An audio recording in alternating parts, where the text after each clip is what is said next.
নমস্কার বন্ধুরা, আমাদের ইউটিউব চ্যানেলের পক্ষ থেকে একবার স্বাগত। আজকে এই ভিডিওতে আমরা আলোচনা করব পশ্চিমবঙ্গের আরও একটি গুরুত্বপূর্ণ সরকারি চাকরি বিজ্ঞপ্তি সম্পর্কে, যেখানে ডেটা এন্ট্রি অপারেটর পোস্টে নতুন নিয়োগ শুরু হলো এবং তোমরা প্রত্যেকে অ্যাপ্লিকেশন করতে পারবে, যেখানে পোস্টিং পেয়ে যাবে বিএলএলআরও অফিসে। খুব ভালো সুযোগ রয়েছে, যেখানে 13ই আগস্ট 2024 হচ্ছে লাস্ট ডেট এবং 21 থেকে 35 বছর পর্যন্ত অ্যাপ্লিকেশন করতে পারবে এবং সেই সংক্রান্ত যে অফিসিয়াল নোটিফিকেশন সেটা কিন্তু প্রকাশিত হয়ে গেছে এবং এই নোটিশ সম্পর্কে পুরো ডিটেলে আলোচনা করব। অর্থাৎ কিভাবে তোমরা অ্যাপ্লিকেশন করতে পারবে, শিক্ষাগত যোগ্যতা, সিলেকশন প্রসেস কী রয়েছে এবং বেতন কত রয়েছে, প্রত্যেকটি তথ্য সম্পর্কে আলোচনা করব। যারা ভিডিও দেখছো অবশ্যই লাইক করে দেবে, শেয়ার করে দেবে এবং তার পাশাপাশি নিয়মিত চাকরি বিজ্ঞপ্তিগুলি পাওয়ার জন্য অবশ্যই চ্যানেলটি সাবস্ক্রাইব করে রাখো। তো দেখো, আজকে যে বিজ্ঞপ্তি সম্পর্কে এই ভিডিওতে আমরা আলোচনা করছি, যেখানে ডেটা এন্ট্রি অপারেটর পোস্টে নিয়োগ করা হচ্ছে এবং এখানে তোমরা চাকরি পাবে লিখিত পরীক্ষা এবং কম্পিউটার নলেজ টেস্টের মাধ্যমে। অর্থাৎ এখানে টোটাল 2টি ধাপ রয়েছে।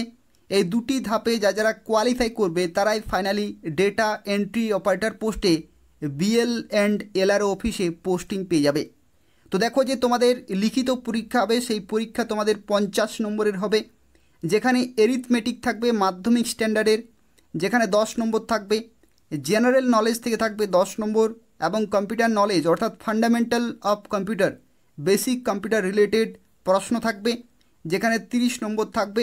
অর্থাৎ দেখো, এখানে টোটাল 50 নম্বরের পরীক্ষা হচ্ছে এবং এখানে এমসিকিউ টাইপের কিন্তু কোশ্চেন হবে, অর্থাৎ মাল্টিপল চয়েস কোশ্চেন থাকবে এবং এখানে 1/3 নেগেটিভ মার্কিং কিন্তু রয়েছে। তো সেক্ষেত্রে এটাও কিন্তু আরও একটি গুরুত্বপূর্ণ বিষয় রয়েছে এবং এই পরীক্ষাতে যারা শর্ট লিস্টেড হবে তাদেরকে ডাকা হবে প্র্যাকটিক্যাল টেস্টে এবং সেই প্র্যাকটিক্যাল টেস্টে তোমাদের কম্পিউটার নলেজ কিন্তু চেক করা হবে এবং সেই প্র্যাকটিক্যাল টেস্টে তারাই ডাক পাবে। দেখো, এখানে 1:2.5 রেশিওতে তোমাদের ডাকা হবে। অর্থাৎ দেখো, এখানে 2.5 গুণ ক্যান্ডিডেটদেরকে কিন্তু ডাকা হবে এবং এখানে টোটাল 40 জনকে নিয়োগ করা হচ্ছে। তো সেক্ষেত্রে টোটাল 100 জন কিন্তু ডাক পাবে, 2.5 গুণ ক্যান্ডিডেট অর্থাৎ 100 জন টোটাল কিন্তু ডাক পাবে কম্পিউটার টেস্টে বা প্র্যাকটিক্যাল টেস্টে, যেখানে কম্পিউটার নলেজ কিন্তু টেস্ট করা হবে। এবং দেখো, এই যে প্র্যাকটিক্যাল টেস্ট ইন কম্পিউটারে রয়েছে, যেখানে 50 নম্বর কিন্তু রয়েছে, অর্থাৎ লিখিত পরীক্ষা 50 এবং প্র্যাকটিক্যাল টেস্ট বা কম্পিউটার নলেজ টেস্ট যেখানে 50, টোটাল 100 নম্বরের ইভ্যালুয়েশন হচ্ছে। যেখানে দেখো, ফাইনাল যে মেরিট লিস্ট সেটা কিন্তু প্রিপেয়ার করা হবে রিটিন টেস্ট এবং প্র্যাকটিক্যাল টেস্টে যে নম্বর, সেই টোটাল নম্বরের ভিত্তিতে কিন্তু ফাইনাল মেরিট লিস্ট তৈরি করা হবে এবং যাদের হায়েস্ট নম্বর থাকবে তারা ফাইনালি চাকরি পেয়ে যাবে। অর্থাৎ টোটাল 40 জন এখানে কিন্তু চাকরি পাবে।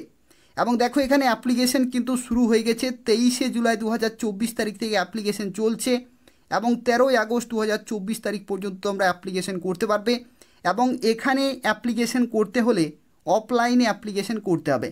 অর্থাৎ অফলাইনে এদের যে নির্দিষ্ট অফিস রয়েছে সেই অফিসে কিন্তু অ্যাপ্লিকেশন ফর্মটি জমা দিতে হবে এবং এখানে যারা অ্যাপ্লিকেশন করবে তাদের ক্ষেত্রে তোমাদের পরীক্ষা কবে হবে, কোথায় হবে পরীক্ষা এবং অ্যাডমিট কার্ড সংক্রান্ত যে তথ্য সেগুলো তোমরা এদের অফিসিয়াল ওয়েবসাইটে পেয়ে যাবে। অর্থাৎ অ্যাপ্লিকেশন করার পরে এদের অফিসিয়াল ওয়েবসাইট কিন্তু নিয়মিত চেক করতে হবে পরীক্ষা সংক্রান্ত প্রত্যেকটি আপডেট সময় মতো পাওয়ার জন্য। তো দেখো, আজকে যে বিজ্ঞপ্তি সম্পর্কে এই ভিডিওতে আমরা আলোচনা করছি, এটি হচ্ছে government of West Bengal, office of the district land and land reforms officer, Murshidabad জেলাতে নিয়োগ করা হচ্ছে। অর্থাৎ তোমরা মুর্শিদাবাদ জেলাতে পোস্টিং পাবে এবং যেখানে দেখো মেমো নম্বর থেকে শুরু করে কোন ডেটে প্রকাশিত হয়েছে প্রত্যেকটি তোমরা কিন্তু চেক করতে পারবে এবং এছাড়াও এদের অফিসিয়াল ওয়েবসাইট থেকে তোমরা এই নোটিশটি কিন্তু ডাউনলোড করতে পারবে। এখানে শুরুতেই যে তথ্য তোমাদের অবশ্যই জেনে রাখা প্রয়োজন, দেখো এখানে অনেকেই হয়তো ভাবছো যে পিওরলি টেম্পোরারি অন কন্ট্রাকচুয়াল বেসিসে নিয়োগ করা হচ্ছে। এখানে তোমাদের জানিয়ে রাখি, এই সমস্ত পোস্টের ক্ষেত্রে কিন্তু কন্ট্রাকচুয়াল বেসিসে অর্থাৎ ফিক্সড স্যালারিতে নিয়োগ করা হয়ে থাকে, কিন্তু তোমরা দীর্ঘদিন ধরে কাজ করতে পারবে। দেখো, এখানে অফিসিয়ালি যেটা এরা মেনশন করেছে, যেখানে দেখো বলা হচ্ছে initially for a period of 3 years, প্রথমে 3 বছরের জন্য নিয়োগ করা হবে। কিন্তু এখানে একটি তথ্য, renewal of this post beyond 3 years will be subject to satisfactory performance. অর্থাৎ যে তোমার পারফরমেন্সের ভিত্তিতে কিন্তু এই যে 3 বছর যে পিরিয়ড সেটা কিন্তু বারবার এক্সটেন্ড করা হয়ে থাকে। তোমরা যারা বিএল অ্যান্ড এলআরও অফিসে যখন তোমরা যাবে, সেখানে যে সমস্ত ডেটা এন্ট্রি অপারেটর পোস্টে যে সমস্ত যারা চাকরি করে থাকে তাদের কিন্তু সেইভাবেই নিয়োগ হয়ে থাকে, অর্থাৎ বছরের পর বছর তাদের কিন্তু রিনিউ করা হয় এবং তোমরা দীর্ঘদিন ধরে কাজ করতে পারবে। এবং পশ্চিমবঙ্গের বিভিন্ন ডিপার্টমেন্টে বর্তমানেও বিভিন্ন এই ধরনের কন্ট্রাকচুয়াল পোস্ট রয়েছে যেখানে তারা দীর্ঘদিন ধরে কাজ করে। এমন কিছু কিছু পোস্ট রয়েছে সেই পোস্টে আবার 60 বছর পর্যন্ত চাকরি করা যায়।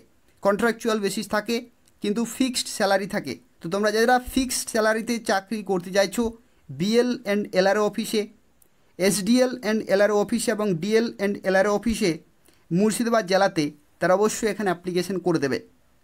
দেখো এখানে রেসিডেন্সিয়াল স্ট্যাটাস কিন্তু অবশ্যই তোমাদের এখানে ম্যাচ হতে হবে, যেখানে অবশ্যই তোমাদের পার্মানেন্ট রেসিডেন্ট হতে হবে মুর্শিদাবাদ জেলার। মুর্শিদাবাদ জেলার কিন্তু পার্মানেন্ট রেসিডেন্ট তারা এখানে অ্যাপ্লিকেশন করতে পারবে। যেখানে দেখো শিক্ষাগত যোগ্যতা বলা হচ্ছে কম্পালসারি অবশ্যই গ্র্যাজুয়েশন ইন এনি ডিসিপ্লিন, অর্থাৎ যে কোনো শাখা থেকে তোমাদেরকে কিন্তু গ্র্যাজুয়েট হতে হবে। এটা হচ্ছে প্রথম ক্রাইটেরিয়া।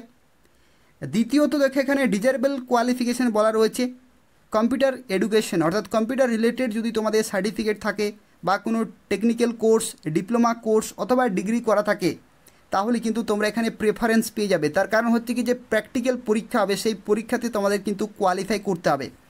যেখানে দেখো বয়সের লিমিটের ক্ষেত্রে 21 থেকে 35 1/7/2024 ডেট অনুযায়ী তোমরা বেতন পেয়ে যাবে 11,000 টাকা প্রতি মাসে। যেখানে দেখো 40 জনকে এখানে কিন্তু নিয়োগ করা হচ্ছে। আর এই যে এখানে জব ডিউরেশন দেখো 3 ইয়ার্সের ইনিশিয়ালি নিয়োগ করা হলে এগুলো কিন্তু তোমাদের পারফরমেন্সের ভিত্তিতে কিন্তু এক্সটেন্ড করা হয়। তো দেখো এখানে যারা অ্যাপ্লিকেশন করবে তাদের ক্ষেত্রে জানিয়ে রাখি, এই যে নির্দিষ্ট অ্যাপ্লিকেশন ফর্মটি রয়েছে এটি তোমাকে ফিল আপ করতে হবে এবং যা কিছু গুরুত্বপূর্ণ ডকুমেন্ট রয়েছে সেগুলো অ্যাটাচ করতে হবে এবং নির্দিষ্ট সময়ের মধ্যে এদের অফিসে জমা দিয়ে আসতে হবে। এবং দেখো এই যে অ্যাপ্লিকেশন ফর্মের যে পিডিএফ রয়েছে সেটা আমি ডেসক্রিপশান বক্সে দিয়ে দেবো, সেখান থেকে তোমরা এটি প্রিন্ট আউট করতে পারবে। এবং দেখো নিজের নাম থেকে শুরু করে father's name, permanent address, present address, contact detail, email ID, date of birth, বয়স 1/7/2024 ডেট অনুযায়ী, recent passport size colour photograph, এগুলো প্রত্যেকটি কিন্তু অ্যাটাচ করবে। শিক্ষাগত যোগ্যতা, ট্রানজ্যাকশান আইডি, দেখো এখানে যা কিছু চেয়েছে প্রত্যেকটি কিন্তু খুব ভালোভাবে সঠিকভাবে কিন্তু দেবে। মিসম্যাচ হলে কিন্তু পুরোপুরি রিজেক্টেড হয়ে যেতে পারে। এবং তারপরে দেখো প্লেস, ডেট, সিগনেচার এবং নেম অফ অ্যাপ্লিক্যান্ট, এগুলো কিন্তু অবশ্যই লিখবে। এবং নিচে যেটি রয়েছে এটি কিন্তু অফিসিয়াল পারপাসে রয়েছে, এখানে কিছু লেখার কোনো প্রয়োজন নেই। যখন তোমরা সেখানে সাবমিট করবে তখন কিন্তু সেখানে এগুলি তারা লিখবে। এবং এখানে দেখো আরও একটি তথ্য তোমাদের জানিয়ে রাখি, এই যে অ্যাপ্লিকেশন ফর্ম রয়েছে এই ফর্মের সাথে কোন কোন ডকুমেন্টগুলো তোমরা অ্যাটাচ করবে। দেখো প্রথমে যে ডকুমেন্ট অ্যাটাচ করতে হবে সেটি হচ্ছে বয়সের প্রমাণপত্র। এখানে তুমি চাইলে মাধ্যমিকের অ্যাডমিট কার্ড জেরক্সের আকারে সাবমিট করতে পারো অথবা বার্থ সার্টিফিকেট, ঠিক আছে, যে কোনো একটি ডকুমেন্ট তোমরা জেরক্সের আকারে সাবমিট করতে পারো। অ্যাড্রেস প্রুফের ক্ষেত্রে যে সরকারি বিভিন্ন আইডি থাকে যেখানে অ্যাড্রেস তোমাদের লেখা থাকবে, তুমি চাইলে আধার কার্ডের জেরক্স কিন্তু দিতে পারো। গ্র্যাজুয়েশন মার্কশিট অথবা সার্টিফিকেট প্রত্যেকটি কিন্তু অ্যাটাচ করে দেবে। কম্পিউটার এডুকেশন সার্টিফিকেট যদি থাকে তাহলে দেবে, যদি না থাকে তাহলে দেওয়ার কোনো প্রয়োজন নেই। যে প্র্যাকটিক্যাল পরীক্ষা হবে সেই পরীক্ষাতে যদি তুমি কোয়ালিফাই করতে পারো তাহলে কিন্তু ফাইনালি চাকরি পেয়ে যাবে। 1 additional passport size colour photograph কিন্তু অ্যাটাচ করতে হবে এবং কপি অফ পেমেন্ট রিসিপ্ট, তুমি অফলাইনে বা অনলাইনে যে পেমেন্ট করবে সেটা যে রিসিপ্ট থাকবে সেই রিসিপ্ট কিন্তু তোমাদের অবশ্যই এখানে অ্যাটাচ করতে হবে। দেখো এখানে তোমাদের 100 টাকা অ্যাপ্লিকেশন ফি প্রয়োজন হচ্ছে, যেখানে তোমরা অনলাইনে অথবা অফলাইনে পেমেন্ট করতে পারবে। অফলাইনে যদি তুমি পেমেন্ট করো তাহলে দেখো ডিমান্ড ড্রাফট কিন্তু তুমি করতে পারো in favour of payable at Murshidabad, এই যে ব্যাঙ্ক অ্যাকাউন্ট রয়েছে তোমরা ডিমান্ড ড্রাফট করতে পারো অথবা তোমরা চাইলে সরাসরি এদের ব্যাঙ্ক অ্যাকাউন্টে কিন্তু ট্রান্সফার করে দিতে পারো 100 টাকা এবং সেটার যে পেমেন্ট রিসিপ্ট সেই রিসিপ্ট কিন্তু অ্যাপ্লিকেশন ফর্মের সাথে তোমাদেরকে অ্যাটাচ করতে হবে। তো সেক্ষেত্রে যারা অ্যাপ্লিকেশন করতে চাইছো তাদের ক্ষেত্রে জানিয়ে রাখি 13ই আগস্ট 2024 মধ্যে অ্যাপ্লিকেশন পুরোপুরি কমপ্লিট করতে হবে। যেখানে দেখো বলা হচ্ছে যে অফলাইনেই কিন্তু অ্যাপ্লিকেশন করতে হবে এবং বিকাল 5টা পর্যন্ত তোমরা কিন্তু সময় পাবে। 13ই আগস্ট 2024 বিকাল 5টা পর্যন্ত তোমরা কিন্তু সময় পাবে অ্যাপ্লিকেশন সাবমিট করার জন্য। এবং তার সাথে দেখো পরবর্তী সময় কিন্তু কোনো রকমের অ্যাপ্লিকেশন ফর্ম কিন্তু গ্রহণযোগ্য হবে না। আর যারা অ্যাপ্লিকেশন করবে, এই যে নির্দিষ্ট অফিসিয়াল ওয়েবসাইট রয়েছে, এই ওয়েবসাইটে তোমরা এই নিয়োগ সংক্রান্ত প্রত্যেকটি আপডেট পেয়ে যাবে। অর্থাৎ তোমাদের পরীক্ষা কবে হবে, কোন লোকেশনে পরীক্ষা হবে, কোন ডেটে পরীক্ষা হবে, সেই সংক্রান্ত যে তথ্যগুলো সেগুলো তোমরা এদের অফিসিয়াল ওয়েবসাইটে পেয়ে যাবে। তো অ্যাপ্লিকেশন করার পরে এদের অফিসিয়াল ওয়েবসাইট কিন্তু নিয়মিত চেক করতে হবে পরীক্ষা সংক্রান্ত প্রত্যেকটি তথ্য সময় মতো পাওয়ার জন্য। এই হচ্ছে সম্পূর্ণ তথ্য। তবু যদি কোনো প্রশ্ন থাকে তাহলে অবশ্যই কমেন্ট করে জানাবে, এবং তার পাশাপাশি যারা ভিডিও দেখলে অবশ্যই লাইক করে দেবে, শেয়ার করে দেবে, এবং তার পাশাপাশি চ্যানেলটি অবশ্যই সাবস্ক্রাইব করে রাখো এই ধরনের নিয়মিত চাকরির বিজ্ঞপ্তিগুলি পাওয়ার জন্য। ধন্যবাদ।